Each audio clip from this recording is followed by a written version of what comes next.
Today we're filming in London's fashionable Hoxton Square.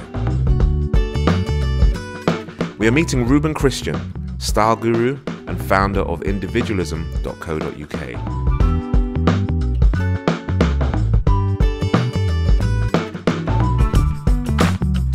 Okay, sir, so it's a pleasure to be here with you this morning. I want you to tell us about your business and some of the projects that you're actually involved in. How long you got, David? As long as you have, sir. There's individualism.co.uk. There is coolography.co.uk. I'm reading off the websites here because I'm plugging. And there's also my own website, which is reubenchristian.com. The main focus at the moment is individualism.co.uk, which is a style. Well, it started off, it's gone through different phases. It started off as a style consultancy aimed at men only because we didn't find much online to help out men that were conscious about their image and about their style. So we put individualism together. It was hard getting guys to listen to us because guys don't like to take advice. So after a little while, it changed into more of a blog to just put our thoughts out there on men's image and men's style. Still kind of edutainment, if you want to call it that, bit of education and entertainment mix. And now it's more of a portal for men's style and fashion. So we've got stylists on board that give out their opinions and their advice on men's image and men's style. And we just have a lot of fun with it. What is it that inspired you to be able to start individualism.co.uk? What is it? I think it was a natural progression of where my mind was at the time. I've always had an interest for image and style. I've always tried to look as sharp as I possibly can with the money I had. There was people that would come up to me and say, wow, Reuben, I like the way you put stuff together. How can I do that? And a few people come up to me and said that, so I thought, hey, let me get this up and running. So that's how it started. Well, how did you apply a business model to it? I think before I tried to turn it into a business, I kind of run with the passion. I didn't look at it and say, wow, okay, this is an idea, right, how are we gonna make money out of this? It wasn't that, it was the passion that I followed first. And as momentum grew, I grew confidence in what I was doing, and then I seek counsel. I went and asked certain people how to do certain things. And I was just taking in information for a lot of time, and I hit the books as well, because as my interest grew, I grew quite curious, and I just started reading a lot of books. And I think from then, we kind of tried to turn it into a business as opposed to just a bit of a hobby. Why is style so important to you? To me personally? Yes.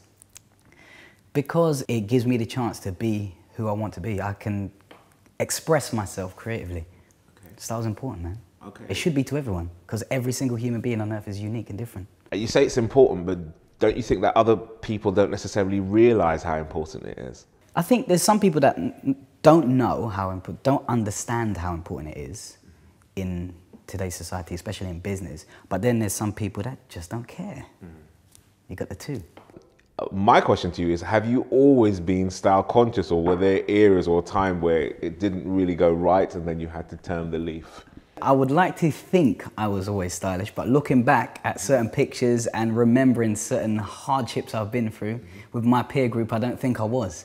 There was one time in particular where my mum took me to a place called In Shops in Stratford when I was younger, when I just started secondary school. And we're now allowed to wear what we want to as opposed to uniform at school. And so trainers were the in thing. We walked right past JD Sports, straight into In Shops, straight to the first shop, which had a basket of random white plimp soles. My mum bought the plimp soles. I was crying. It didn't matter that I was crying. Went straight to W.H. Smith, got a black permanent marker, coloured the plimp soles in black, sent me to school in those. So what would your advice be to entrepreneurs who are starting out or growing their business about style? What kind of advice would you give to them? I would say when you're meeting people, always put your best foot forward, regardless of whatever it is you're doing. You could be starting up a business, I don't know, digging mud. However, if you just dig mud for a living, you're a gardener, and most of the time you're in your gardening overalls. When you're going out to meet somebody, always look the part. First impressions count so much, because unfortunately we judge people in the first 3 seconds of meeting them. Now, we can try not to do that, but because of how we've been growing up, it's like a defense mechanism. Some people say, okay, let me just get dressed up when I'm going to a networking event or where I think I'm gonna meet someone, but you do not know who you're gonna bump into every single day of your life. Every single business opportunity or person of consequence that I've met that has helped me progress in my life, I've met them in places that I didn't necessarily think I'd meet them.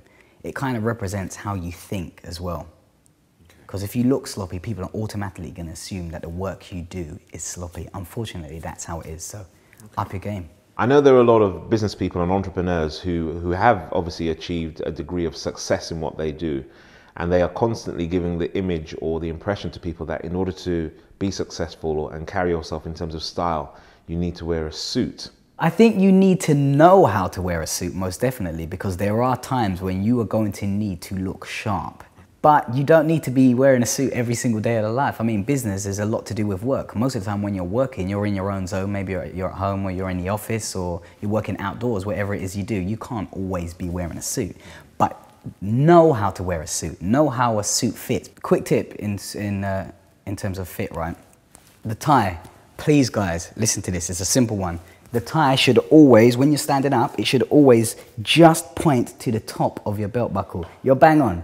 You're bang on, David, and you know that. And another thing, with shoulders, the shoulder should just fall over. You shouldn't be able to grab a lot of space. It should follow the contours, because ideally a suit should be a second skin. It should follow the contours of your body as best possible. I've been told that every man who wants to take himself seriously should have at least 2 fitted suits, made-to-measure suits in the wardrobe. Would you agree with that, or would you? I think you should have 2. 3 would be nice. It's always nice to have a black suit for events, even in a blue suit. I like to wear blue when I'm going to meetings and business, hey, hey, hey. And then grey is very neutral. You can even dress it down with jeans and stuff. So I'd say 3, 2 minimum, yeah. I'd say blue and grey in terms of business. For the purpose of our audience, I'd like you to give us 5 top tips for business wardrobe or styling. Tip number 1, stay true to your style. Don't try to be somebody else. Number 2, know what to wear when. Now, there's some people that always dress down, that's fine. They live in a casual wardrobe, that's fine. But there are going to be times when you're going to need to put on a suit. Number 3, I think you should be aware of what's going on in terms of fashion trends. You don't necessarily need to follow them, but be aware of them. It's always good to know what's happening. Number 4, I think less is more. As long as you know your body shape and your body style, you could dress something down and it could still look good. You could have a t-shirt and a pair of jeans if you're going out on a casual day out. And as long as it fits, it can look better than someone that's trying to put a fancy cardigan on with a matching belt and bright shoes. Just less is more, less is more. And number 5, which is probably the most important, you've got to stay tuned to our blog and what we're putting out. Because we've got a nice team on board. We've got some stylists that style Labyrinth. We've got some guys that work in Top Man as personal style consultants. And we'll just kind of keep you updated on what's going on and how to put looks together. And the greatest thing about it is if you have any questions whatsoever, give us a shout. Always. Thank you very much, sir. Thank you very much for having me. Look forward to reading your blog. Beautiful. And checking out my videos. And checking out your videos. And seeing people building on the lessons that we've learned from today's interview. So thank you very much. Thank you very much, David.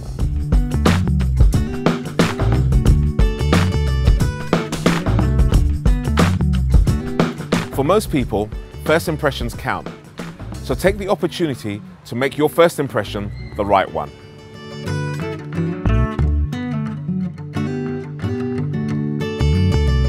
Don't be afraid to express your personality through your style. Find out exactly what it is that works for you and do it well.